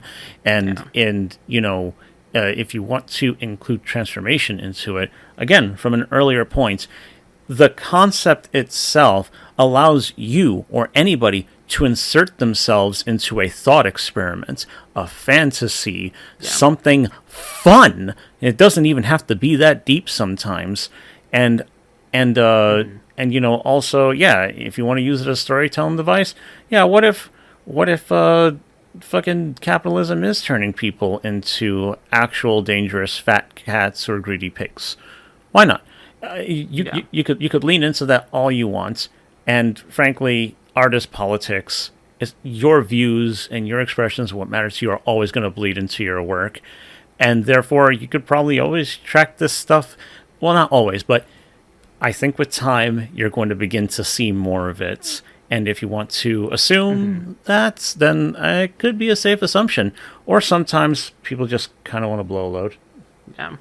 No, I agree. And I think that, you know, especially when it comes to that sort of ingratiating to the audience. I mean, one of the things I think about a lot, and we've talked about this a lot in past episodes on the podcast, but, you know, there is a fascination at times, especially when it comes to like monster TFs, of like losing oneself in the monster and like extending that kind of to a form of identity death and, like losing whatever version of yourself you had before to become something else that is completely unchained from those sorts of expectations in humanity and such. And I mean, as someone who enjoys that kind of stuff and in particular pushes the idea that id sub of like subbing in an identity, but it's still kind of you there in the center. I think that plays into a lot of horror transformation, and in my opinion makes a lot of appeal, because the idea of shedding everything that was like tying you to this system that you feel so disconnected with, and then becoming something that you also find attractive. I mean, who wouldn't want that, right? And so I think when it comes to horror media, especially like in more recent days, like the sort of prevalence of identity death related transformations kind of underlines how much we as like a group have grown disenchanted with how society is viewing certain things and wanting to kind of free ourselves from that. And I feel like that comes out a lot in horror media in particular. And I don't know, I think about that a lot, to be frank. Yeah, it's hard not to think about. And by the way, for your consideration, you said id sub. What about id mod? Identity modification. Because if you're really just kind of I mean, that works too. Modifications sometimes involve not just insertions, but also additions and replacements, and then you can get ship thesis. We're not trying to get too philosophical here, but no, I just like thinking of different terms. I wish I could think of a different term for like what the fuck I make, because I have to use body horror. In some. Yeah. We always sprinkle in some philosophy and shit, and also talk about fucking monsters. You know, you got to have both, okay? Yeah, in an interesting conversation, you got to have the horniness and the philosophical, okay? Like they go hand in hand. Yeah, if you're not self-aware of it, then what the fuck are you doing? I guess also a tangent. One of the reasons I don't enjoy identity death at all, aside from anything that makes me feel existential dread, or I just think it's wrong for whatever reason, has to do with why the fuck do I not want to remember this? Why the fuck don't I want to? Mm-hmm. It's like the people who feel they need to get plastered in order to party. You know, like, oh man, I must have had a great night tonight because I don't fucking remember a goddamn. Great. I guess you can feel it and you feel like trash, and that's the only thing you can remember about it. Great. Ha ha ha ha ha. That's fucking sad, man. Yeah. Well, again, I see it through that lens of like the continuation of consciousness that doesn't have like an interruption. I still think I'm going to be enjoying that regardless of what the end result is. Look, but, I don't fucking know what it is. I mean, again, we all modify this. We modify it and apply it to whatever we want. I mean, hell, like I'm very much into inanimate TF and such, and like obviously there's no real like one-to-one in terms of real life of, oh, that object can think, but like it's my headcanon. I can be where the fuck I want. Yeah, you know? exactly. So, exactly that. I feel the same way. And yeah, it's supposed to be fun because I like my own set of like inanimate things, and it's the cool stuff that I like. It's the stuff that I think is just like probably empowering, or I just like seeing the shapes and forms do the thing. It ranges anywhere from like actually kind of horny to, can I just see that happen? That would be cool. It would, it's a range. It's a spread. You have a spread of things. Maybe spread somebody. I don't know. I do love a spread. So we're going to try something a bit new here. For those who are familiar with our podcast, we usually have audience questions at the end, and we're happy to take them from the chat. However, we do have the ability here to actually call people up on stage if they want to audibly ask their question. So if folks want to raise their hands to ask a question, they can. I'm just going to give a very quick ground rules here, though. Please make it be a question, not a comment. Keep it succinct, and I will yeet you back into the audience once you're done asking your question. So I'm just putting that out there in advance. I'm going to double down and just... Does anyone have... Yeah, I just want to clarify. Succinct means short and fucking sweet. Short, sweet, clear. Yes. So if anyone has a question they'd like to ask, please raise your hand. You can also just put it in the chat if you'd prefer that. I'm not forcing anyone to come up here and ask a question. Not forcing anybody to come. Got it. And chat, what do you think, chat? Several people are typing. God, streamer brain. Okay. Oh no, I'm turning into a streamer. So this is here we real go. bad. Okay. Okay, so we have a question from Cad, and the question is, how do you keep it fresh? What are some of the things that have kept you both coming back to transformation over the years? So I can take a first stab at that. I think one of the things that I have found really refreshing over time is that every time I think about transformation, there's like more things that I get into. I find that the diversity of things is what really truly keeps me coming back. I will get like super fixated on something, and then I'll kind of move on to the next thing and the next thing. And then sometimes I'll circle back to things that I was into before and find a new angle for them. So to be frank, I think the way that I try to keep it fresh, both from an interest perspective and also from an art creation perspective, is coming back to new things frequently, and also coming back to things that I looked at before but having a different angle to them. I mean, a great example that I'll just mention because it's like the thing I'm known for. I really like Lombaxes from Ratchet and Clank, and so that's something that I've always been very interested in, but every time I've come back to it, it's been with a different angle, be it like the shrinking one, or now, I'm into like Jock TF, so I integrate that in, stuff like that. I just keep coming back to it from different angles, and that's how I keep it fresh. So keeping it fresh means, for me, I have the things that I really like, and I kind of keep wanting to refine it and explore it. Or sometimes I don't think about it for a while, but then I'm sparked again with an aspect that I did not consider, and then I end up wanting to play with it. And that's kind of what makes things, that's kind of what keeps things as like a kind of comfort food for me, is not just knowing, yes, I would like this and I would very much like this, so I'm going to revisit it, but also, hey, I didn't think about that before. That's good. Oh, that's good. I wanna look at that and kind of put that front and center. I want to have the emphasis on that. Or maybe I just want to make sure that's included from now on. And that sort of thing is what keeps it fresh. Because if you are open to a lot of things, or if you end up learning more and more about the number of things that you do enjoy, you find new things to appreciate often. And then, of course, there's just being straight up open to other things. And I have gotten into other things that a much younger me, like 10 years ago, would not have thought, oh, yeah, I'm totally down for that. I would really enjoy that. Nice. So, yeah, things like that.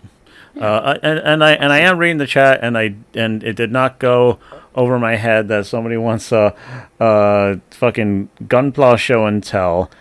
I don't think there's time for that, but I would like to do it. But maybe in a future time. Yeah.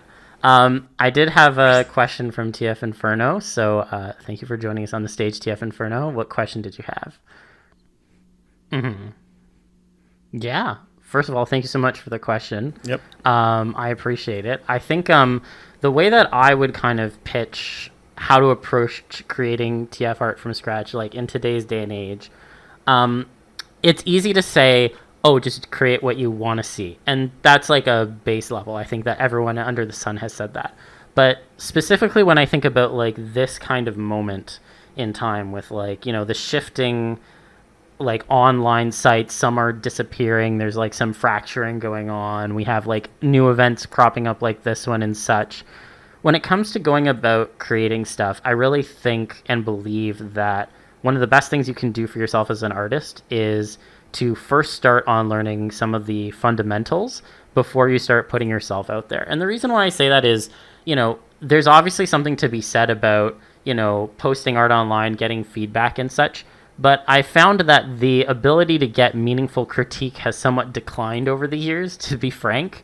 And there's a lot more focus on, oh, did you do this thing right? Or, this isn't exactly what I was looking for. Why didn't you do this? Et cetera, et cetera. Yeah. So I would almost say that one of the first things that new artists or people who want to become artists or writers can do is to start creating a volume of content, but not actually post it online. Like, start creating the stuff that you would like to be interested in and really focus on getting some of the fundamentals right. Be it if it's art, like learning anatomy, learning how like Photoshop works, learning how to structure stories and what kind of like tropes or like themes are of interest to an audience if that's something you're interested in, and really work on that first before you start putting yourself out there. Because the last thing I would want for any new artist is to get a bunch of shitty feedback and have them turned off completely from the process of creating art. Art fundamentally needs to be for ourselves. What you are creating needs to be something that you find fulfilling. And if you're not creating art for that reason, you will burn out eventually. And so I think it's just really important to emphasize that whatever you end up creating, the focus has to be on making what you are interested in and also building yourself up as a practitioner first before you have to deal with any bullshit online in terms of how someone might perceive you. Okay, I have alternatives to this. I do agree with this as one way to approach it. So this is for people who don't really resonate with that or maybe feel like that's too much work, because I listen to that and I think, yeah, that makes a lot of sense, but I want to share now. I want to be involved now. And and not for nothing, I feel like the blind spot of that approach would be that it would make the process of creation, it could make it feel very lonely. And when you said meaningful feedback is lacking, I completely agree. And I also completely agree that one should not have to suffer early on damage to their confidence when you're trying to lend yourself to a community that may say that it's very open and accepting and looking for new things and is open-minded. And, you know, as we discussed, like people have their shit. Their groups were going to have these standards. Yeah. Things will be taboo. They will not like something. And that is something that can really crush motivation. It definitely almost crushed mine many, many times. So Absolutely. I would like to say that in terms of meaningful feedback, I do think that it's good to be able to find maybe at least one or two other people. Maybe it doesn't have to be a Discord server if you're very shy, or maybe test the waters and really see if people actually do care to have a discussion with you. I have come to believe that when it comes to critiquing people on what they want to make, I don't really want to tell them, this is wrong, you should do this, you should do that. I want to ask them what they're trying to do so that I understand it and help guide them to something that they want to do. And if I can add like a clear guideline or just like a clear bit of advice and be like, go in that general direction, or if you want this to look this way, do this thing, then yes, but only after like you have a conversation. I think you can only do that if you decide to actually put yourself out there in another way. You don't always have to make yourself vulnerable to people's critiques. As far as other probably more practical advice goes, and it's funny because right now I feel like I'm just doing like the other side of the coin, or maybe even the opposite of what Zil said.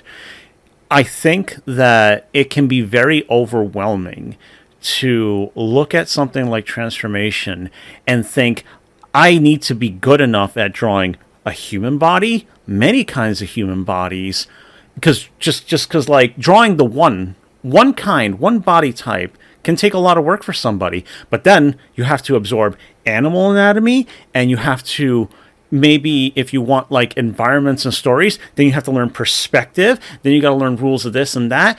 And it's very, very fucking difficult.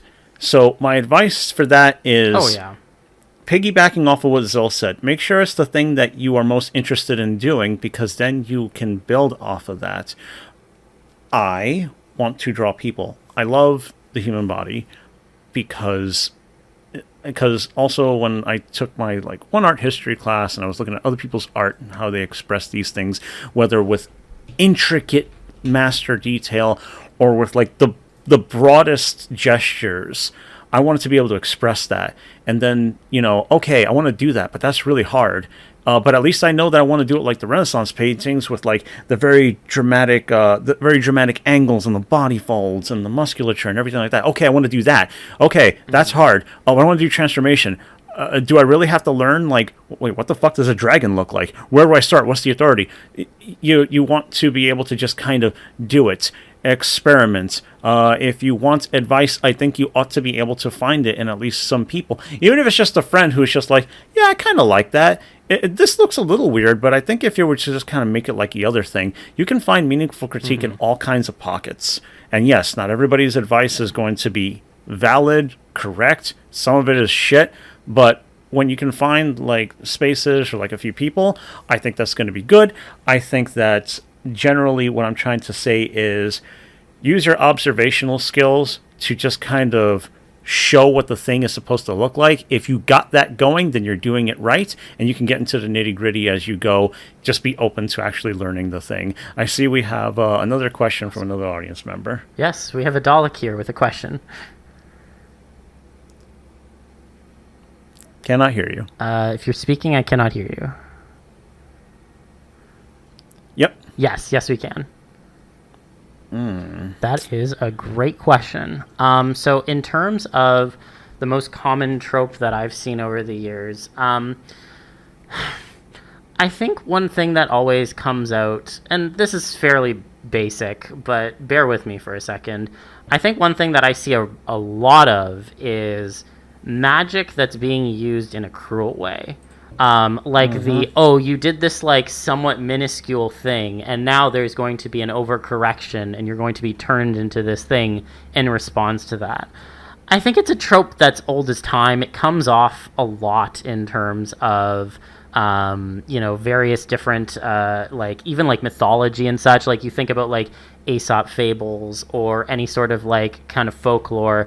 This is pretty much like a pretty core part of a lot of these stories. And to be clear, I can enjoy it too. I enjoy it. But I think that is something that comes up a lot. And I think it's because to some degree, a lot of us are interested in like unwilling TF and phrasing it as like, you kind of did something and now it's going to happen to you.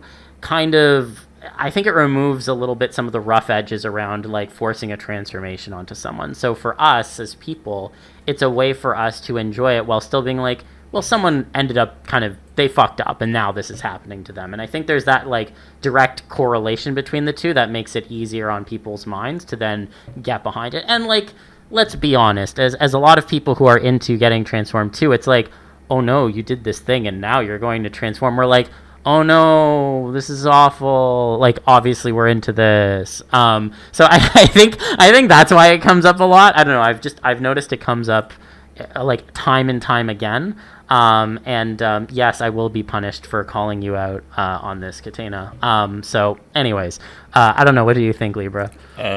Just to add a little bit more to your answer, but I do have my own. I very much believe in the zombie apocalypse type of thing. And let me explain. The zombie apocalypse trope is very attractive to a lot of people since they hate what their lives are, what they have become, and they envision themselves being able to survive things that will test them. They are so confident or at least really aching for something to change in the lives that they just fucking hate, or maybe they just hate themselves and think like, oh, if only things were different. And it's an opportunity to be torn away from it. You don't have to make excuses for tearing yourself away from people or a society or from expectations. It just happens to you, and you're just waiting for the opportunity for like the stars to collide, and then now finally I get to mean something, I get to matter. And I really feel like there's just so much of that, because I also talk a lot about one's like self-esteem and value and all that kind of stuff on the show. I've done it so many times that it's just so common. And everybody feels that in some way. And also, as I mentioned, that transformation is great for like a thought experiment and putting yourself in like, in other sort of moods or whatever the fuck. So, yeah, I can see why that's extremely widespread. And it happens to be in the lens of what if I became this? What if I became that? But then there is also kind of a shame that people carry still in here.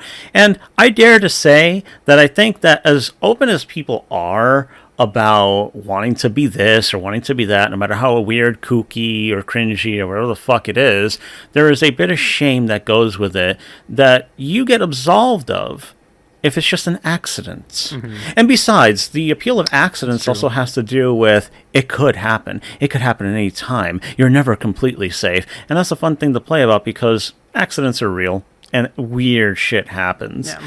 Now, to give you like a real answer to the question, I feel like the bite is super common simply because it's in tune with the accidents thing. Actually, you know what? I think and I really have to say it this way, hubris. I think hubris is it. I think that there's a lot of bitterness with people in this fandom, and they just kind of wish that they could take it out on someone else.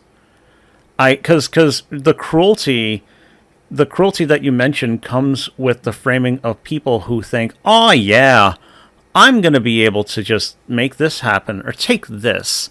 And there's like a really grim satisfaction in that, in just, entertaining that. And I'm not going to pretend I'm better than anybody.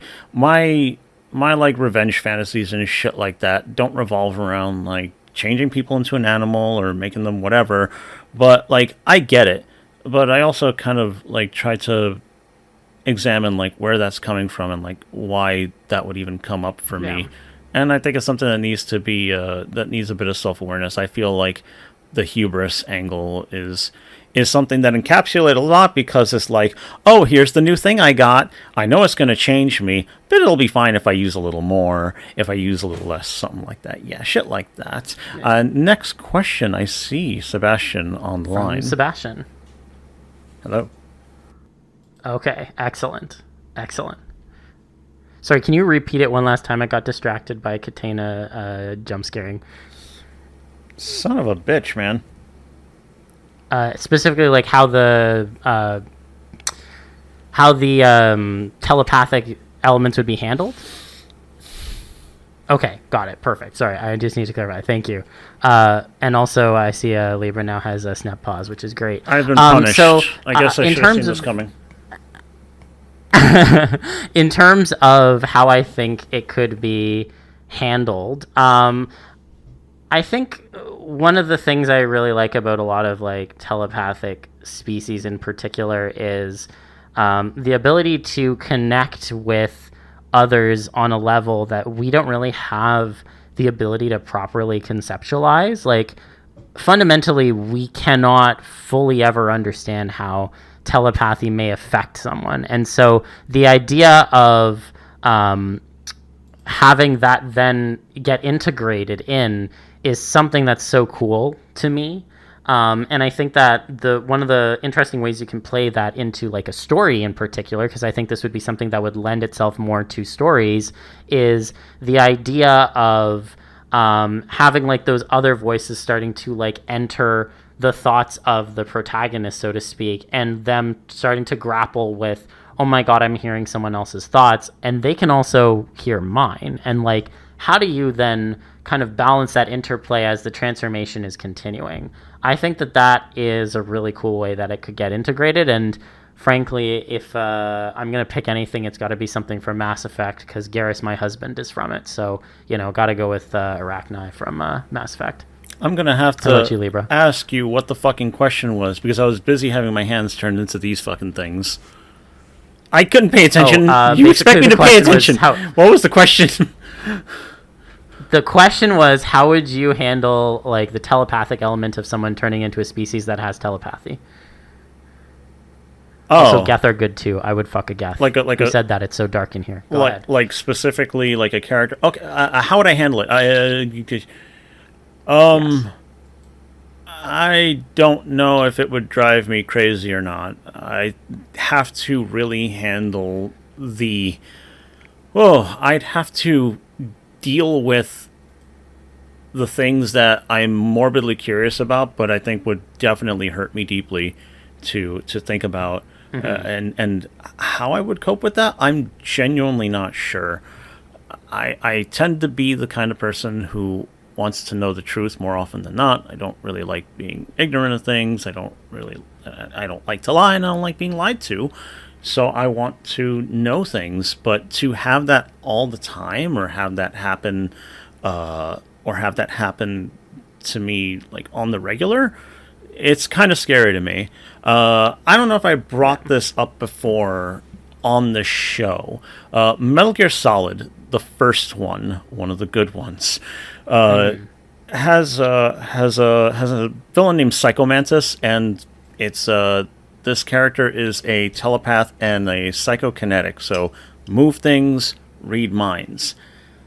And after you beat this character and you get their backstory and all that kind of stuff, and they really express the kind of person that they are or have been, there's a very interesting...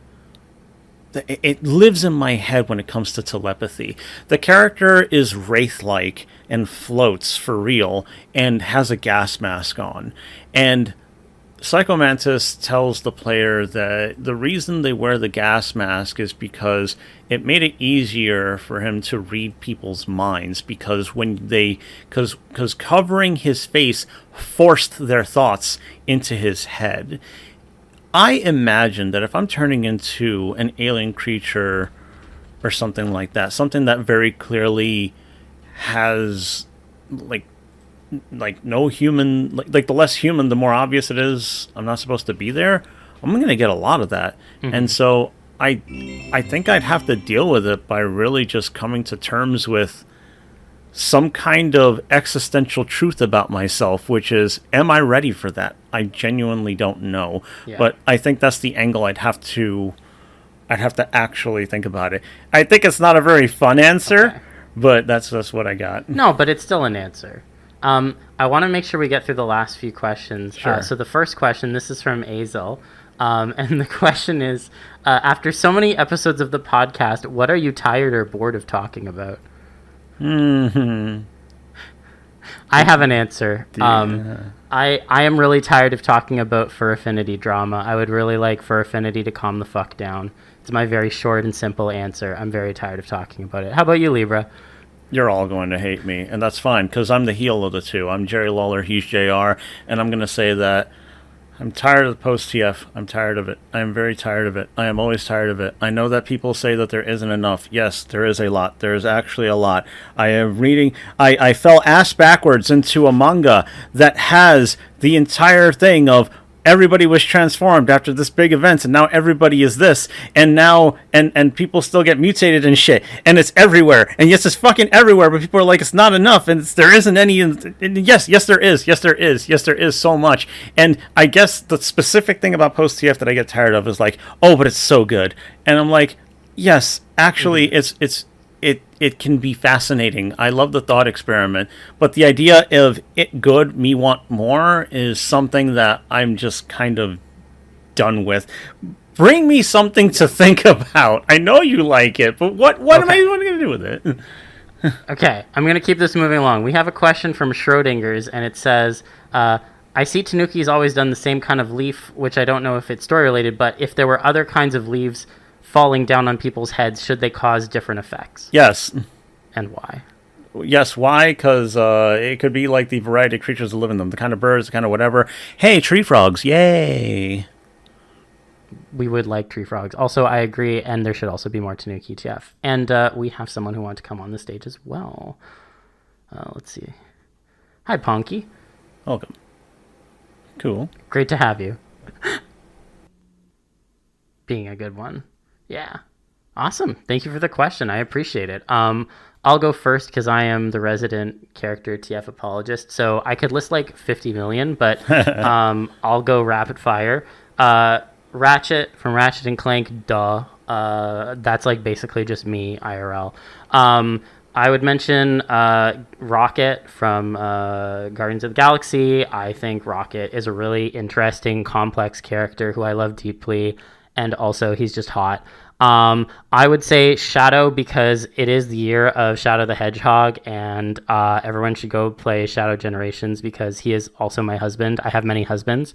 Also, I'm going to mention Garrus because I love Garrus. And I think the things that would make all of those things interesting to me in particular is because I think that my personality is somewhat aligned in different ways with each of those different characters, having a little bit of mental change to transition from one to the other wouldn't actually change that much. And so I don't actually know if there's like a super midpoint that would change much, because I think if I did a midpoint for any of those, I'd be like, nothing happened. So I'd probably go all the way in all of those because it's similar enough to me. How about you, Libra? I have a tough time thinking of like any kind of character. I used to pretend to play Knuckles and stuff like that, and you could like see like little bits around here, even in camera view. But like I don't know, I guess I would do that. I was thinking of like other human characters because I don't have like the big overlap of wanting to be like the creature guy. I'm drawing a blank on it because also I know we're trying to get through this. But yeah, like I guess if I were to be Knuckles, like I wouldn't really want to change, but I'd like to know all the stuff that he knows, like the intricacies of getting around the Angel Island and shit like that. And just he's apparently a martial artist. What? I want to know how he does any and everything and be absolutely comfortable with the idea of climbing up, miles high mountains and gliding. And then like, here's one more answer that, I see all the Gundams around me, and one of my favorite characters is Hiro Yui. He is absolutely fucking ridiculous. He is a broken human being who is a broken human being.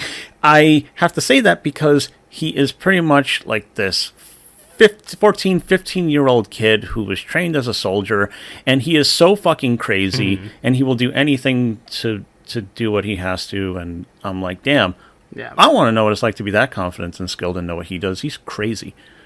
Hell yeah. Okay, last question. It has to be very brief because we have to go, but Hukang, you had a question. Yeah, I have a quick answer. Thank you for your question again. Keeping this very brief. Yep.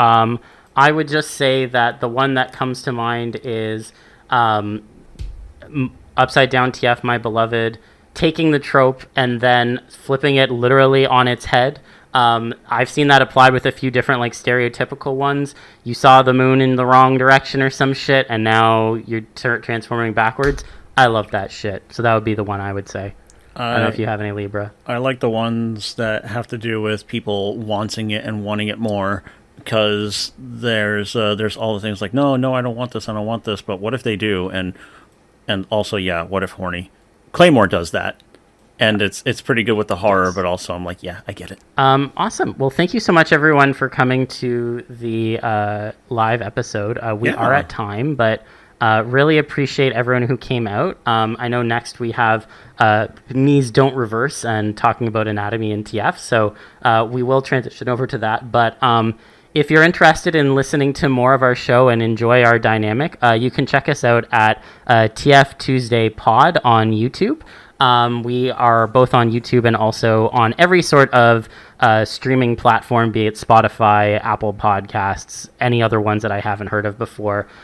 Really appreciate everyone coming out and listening. It was a blast to chat with you all. And yeah, thank you so much. And I'm sure we'll hopefully be back for next year, whenever that ends up being. Yeah. All right. Yeah. Thank you, everybody. It's been a blast. Everybody have a good one. Stay out of the darkness or something. I don't know. Or go play Shadow. Yeah. Shadow's Stay really TFE. Good. Yeah. Play Shadow. Play Shadow Generations.